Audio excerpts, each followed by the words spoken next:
छत्रपती, अरे मरणाची कोणाला भीती, आदर्श आमचे राजे शिवछत्रपती, आदर्श आमचे राजे शिवछत्रपती. एक होते शिवाजी, भीती नव्हती त्याला जगाची, चिंता नव्हती परिणामाची, कारण त्याला साथ होती आई भवानी व जिजामातेची. त्यांची जात मर्द मराठीची, देशाला लाट आली भगव्याची, आणि मोहर्त मिळवली स्वराज्याची. म्हणूनच तर त्याला म्हणतात जय भवानी जय शिवराय, जय भवानी जय शिवराय. सागराचं पाणी कधी आटणार नाही, माऊलींची माया कधी सुटणार नाही. सागराचं पाणी कधी आटणार नाही, माऊलींची माया कधी सुटणार नाही. अरे हा जन्म काय, हजार जन्म जरी झाले तरी नाथ शिवाचं कधी सुटणार नाही, नाथ शिवाचं कधी सुटणार नाही. थोर तुमचे कर्म जिजाऊ, उपकार न कधी फिटणार. थोर तुमचे कर्म जिजाऊ, उपकार न कधी फिटणार.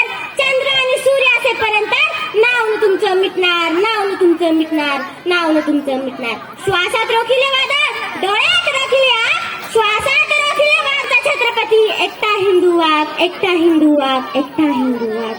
दिला तो दणका, मोडला तो मनका. अरे दिला तो दणका, मोडला तो मनका. बोलले ते एकदाच आणि झुकला तो मुद्राज, झुकला तो मुद्राज. हे हित म्हणजे फक्त छत्रपती शिवाजी महाराज. हर हर महादेव हा आवाज सुटला, मुघलांच्या कपाळी घामाच फुटला. मावळ्यांनी झळकिल्या तलवारी, मुघल पळती माघारी. शिवबा तुम्ही अजून 10 वर्ष जगला असतात तर शत्रूंनीही भगवाच फडकिला असता, शत्रूंनीही भगवाच फडकिला असता, भगवाच फडकिला असता. हर भगवाच फडकिला असता. रुद्राचा अवतार तो वाघाचा ठसा, माझा अवतार तो वाघाचा ठसा होता. विचारा त्या सह्याद्रीला आणि विचारा त्या सागरद्वारेला की माझा शिवबा कसा होता, माझा शिवबा कसा होता, माझा शिवबा कसा होता. नमस्कार, माझे नाव शर्वरी हेमंत आवटे. मी आता 6वी शिकते. माझ्या शाळेचे नाव दत्त विद्यालय जवळ कडलं. महाराष्ट्राचा जो इतिहास लिहिला तो कोणी एरे गेरे नव्हे तर महाराष्ट्राचा जो इतिहास लिहिला तो हिरव्या पिवळ्या शालेने, तलवारीच्या खणखणाटीने, घोड्यांच्या टापाने आणि शहिरांच्या डाफाने. आणि हाच इतिहास घडविला म्हणजे छत्रपती शिवाजी महाराजांनी. मुजरा माझा तर रयतेच्या राजाला, ज्याच्या भक्तीला तोड नाही, शौर्याला जोड नाही, ज्या अथांगाला सागर समान आहे, ज्याचे छत्र म्हणजे आभाळाचा सन्मान आहे, ज्या तळपत्या सूर्याची शान आहे, मराठी मनाचा धगधगता अभिमान आहे. काळीज आहे सह्याद्रीचा, ज्याला शंभूंचा अभिमान आहे, शंभूंचा अभिमान आहे, शंभूंचा अभिमान आहे. महाराष्ट्राच्या देवऱ्यात ज्याचं पहिलं स्थान असेल ते प्रौढ प्रताप पुरंदर क्षत्रिय कुलावतंस सिंहासनाधीश्वर राजाधिराज श्रीमंत श्री श्री श्री शिवछत्रपती महाराज की जय, शिवछत्रपती संभाजी महाराज की जय. ज्यांचे नाव घेतात सळसळते रक्त, अशा शिवबाचे आम्ही भक्त, अशा शिवबाचे आम्ही भक्त.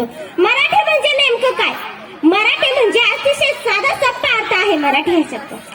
मराठी म्हणजे वाघाची डरकाळी, मराठी म्हणजे चित्त्याची चाहूल, मराठी म्हणजे प्रत्येक शब्दाचा नवीन अर्थ, मराठी म्हणजे मुंगीच्याही वाटेला न जाणार मराठी. पण गरज पडल्यास वाघाच्या जबड्यात घालून या हात मोजिले दात. ही जात मर्द मराठ्यांची, जात मर्द मराठ्यांची, जात मर्द मराठ्यांची.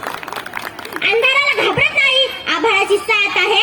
अंधाराला घाबरत नाही, आभाळाची साथ आहे. कोणापुढे झुकत नाही, मराठा ही जात आहे, मराठा ही जात आहे, मराठी ही जात आहे. अफजल खानाच्या भेटीच्या दिवशी वक्त बरोबर 12:30 महाराजांनी गड सोडला. सोबत घेतला जीवामाला, घेतला संभाजी कावजी. बरोबर 2 वाजता महाराज खानाच्या छावे खाली पोचले. खानाला ही वर्दी मिळाली की राजे येत आहे. खान उठून उभा राहिला. 5-5.5 उंचीचे रुबाबदार रूपाचे राजे आस्ते कदम येताना दिसले. खान 2 पावले पुढे आला. वकिलाला विचारलं, ये हे शिवाजी? वकिलाने मान डोलवली. खान म्हणला, आव शिवाजी राजे, आव शिवाजी राजे. राजे खानाच्या मिठीत गेले. दावडला जर वाढला त्याच वेळेस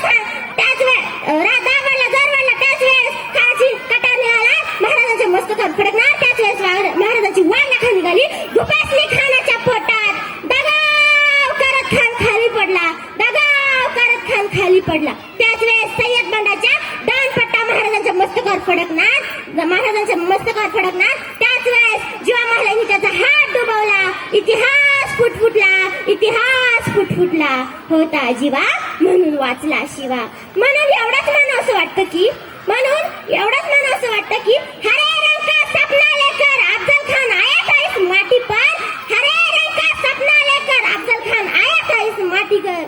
छत्रपति ने घुसा दिया था तीर भगवा उसके छाती पर भगवा उसके छाती पर भगवा उसके छाती पर विजयासारखी तलवार चालून गेला निधड्या छातीने हिंदुस्तान हलून गेला वाघ नखाने अफजल खानाचा कोथळा पाडून गेला मोठभर मावळ्याला घेऊन हजारो शेतनांना लढून गेला हजारो शेतनांना लढून गेला स्वर्गात गेल्यावर त्याला देवाने झुकून प्रणाम केला असा एकच मर्द मराठा माझा शुभा राजा होऊन गेला शुभा राजा होऊन गेला तो आला नव्हता त्याला आणला होता तो मेला नव्हता त्याला मारला होता 36 जाताचा बोकड माझ्या राजाने एकट्याने फाडला होता एकट्याने फाडला होता एकट्याने फाडला होता अंधार झाला की रात्र म्हणतात तांदूळ शिजला की भात म्हणतात अंधार झाला की रात्र म्हणतात तांदूळ शिजला की भात म्हणतात आणि ह्याच महाराष्ट्रात राहून जे छत्रपती शिवाजी महाराजांना विसरतात त्याला अफजल खानाचीच औलाद म्हणतात अफजल खानाचीच औलाद म्हणतात